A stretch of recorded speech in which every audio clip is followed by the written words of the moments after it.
கடவுள் என்னும் முதலாளி கண்டெடுத்த தொழிலாளி விவசாயி விவசாயி.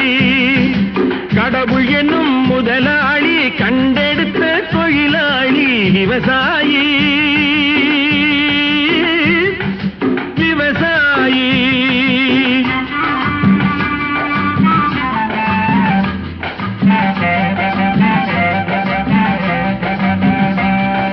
முன்னேற்ற பாதையிலே மனச வைத்து முழு மூச்சாய் அதற்காக தினம் உழைத்து மண்ணிலே முத்தெடுத்து பிறர் வாழ மண்ணிலே முத்தெடுத்து பிறர் வாழ வழங்கும் குணமுடையோன் விவசாயி விவசாயி.